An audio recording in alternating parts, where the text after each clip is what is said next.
the point of Act 5 is really just the fact that she has foreshadowing about this, and you can see that when I go on to the actual page that I'm supposed to be on. Sorry. So this breakdown is here when you look at the entire play script.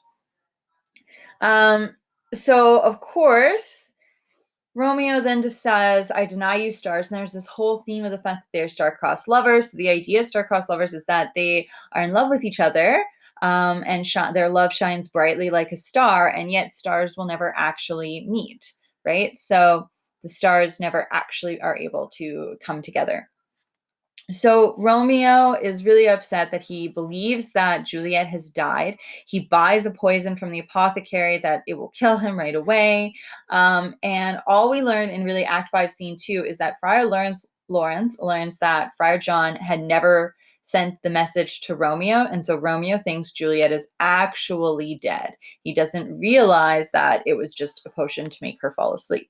So the one that you guys are annotating, this is where all the major stuff happens. So Paris, right? Remember, he was going to marry Juliet.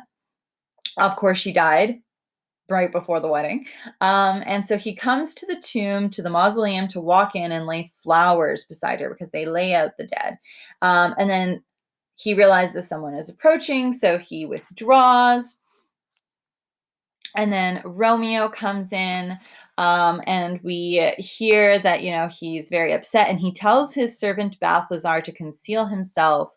Or sorry, that's Paris's servant. He tells himself to conceal because he doesn't believe Romeo has good intentions, because, of course, Romeo is a Montague. So he's a little suspicious of why he would come to Juliet's grave, right? And when he sees Romeo come in, Paris recognizes him and basically challenges him immediately to kind of fight him. Romeo doesn't even recognize Paris, and he warns him to tempt not a desperate man, because he doesn't have any reason to live. So he's like, there's really no point in doing anything. I have no reason to live. Don't tempt me. They end up fighting, and Romeo kills Paris. And then Paris asks to be laid beside Juliet. But Romeo's like, I actually need to go see Juliet myself. He does say, like, he feels bad he kills him, and he says that he'll bury him in a triumphant grave. He also then comes in and he sees Juliet and how beautiful she is. Tybalt is also there, dead and laid out as well on the side. And there's this very romantic scene where he looks at Juliet. It's ironic that he's like, oh, you seem like you have like a red flush to your cheeks and you don't look like you're dead. So that is dramatic irony, because we know something that the characters do not. He says goodbye, he takes the poison, and then he kisses her and he dies. Friar Lawrence, in the meantime, is kind of like trying to get to the tomb. He realizes Romeo's already there. He's really upset. He realizes Romeo's dead.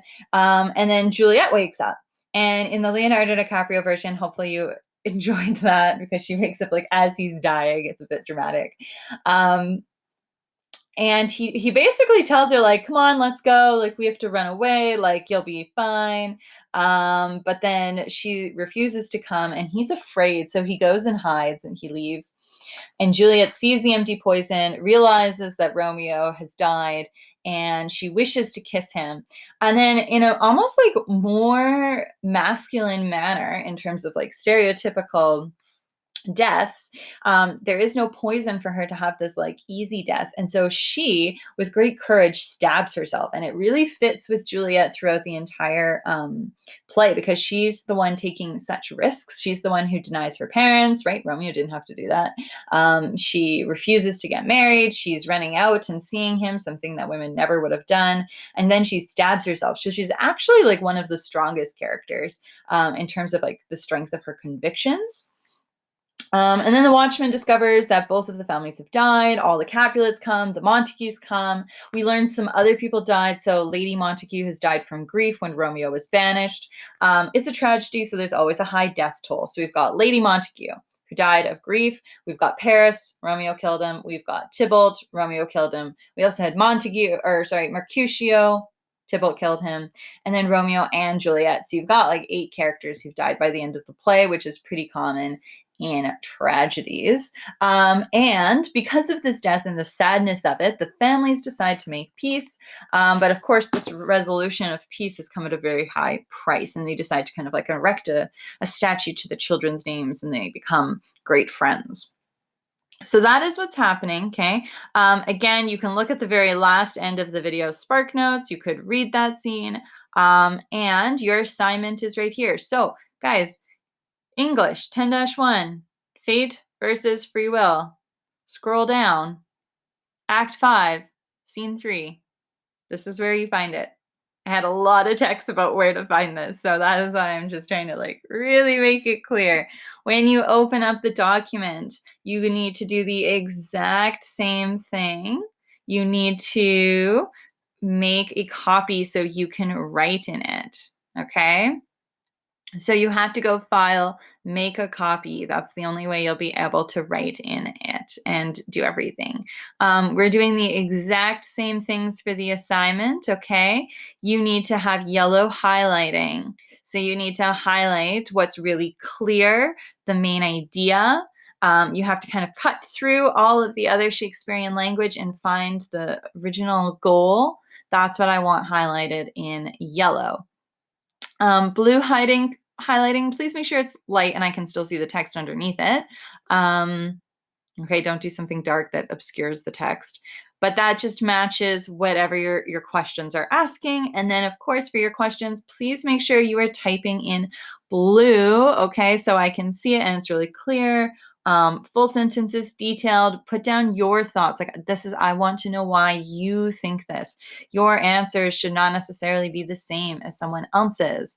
They shouldn't be exactly the same because that's plagiarism. Okay, so here, what are Romeo's instructions to his servant and why? You're probably going to see that there's like a really clear line somewhere in here, right?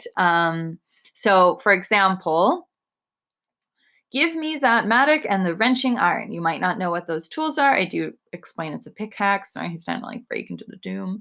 Hold, take this letter early in the morning. See thou deliver it to my lord and father. Give me the light. Upon thy life, I charge thee, whatever thou hearest or seest, stand all aloof, and do not interrupt me in my course. Why I descend into this bed of death is partly to behold my lady's face, but chiefly to take hence from her dead finger a precious ring, a ring that I must use in dear employment. Therefore, hence be gone.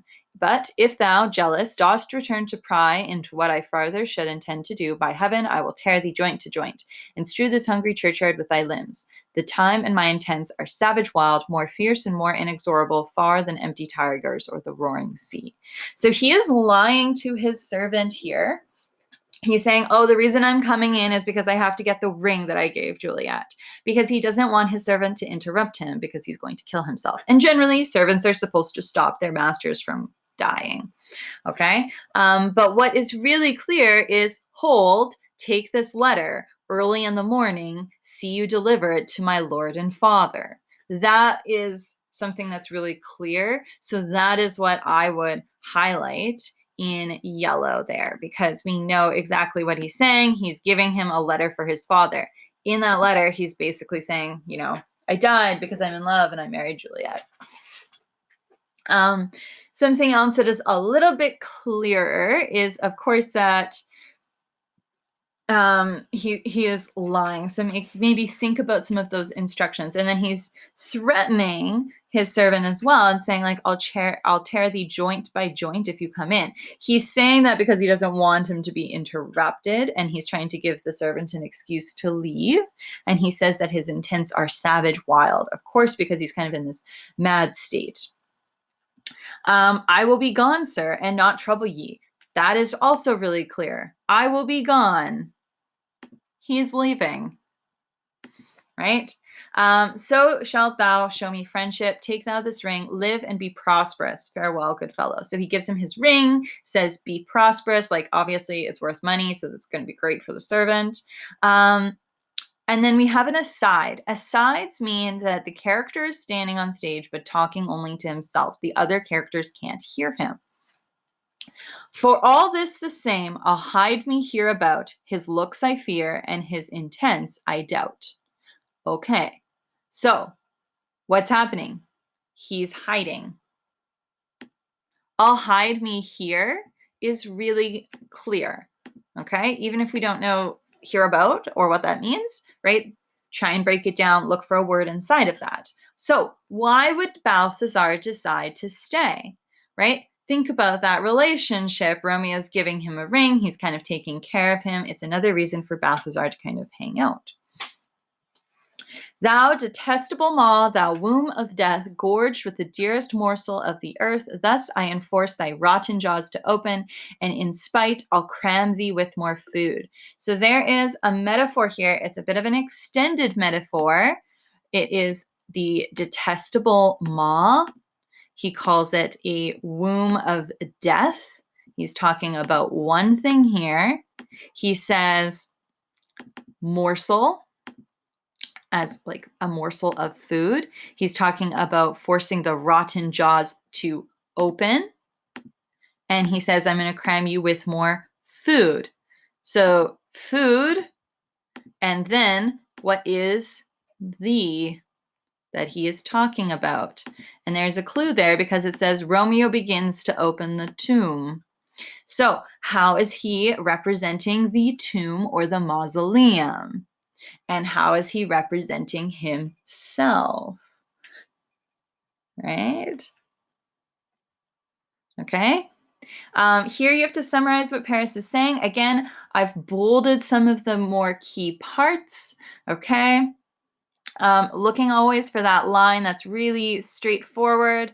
Obey and go with me, for thou must die. Basically, Paris is saying, listen to me or I'm going to kill you. Okay. And that kind of goes throughout. Now, a line by line translation, I want you to try as much as possible and translate this in your own words. That's what I'm looking for. I'm not looking for you to just copy someone else's words.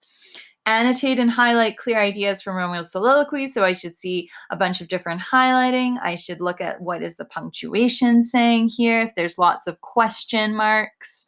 So be thinking about those. There's a whole bunch. Okay.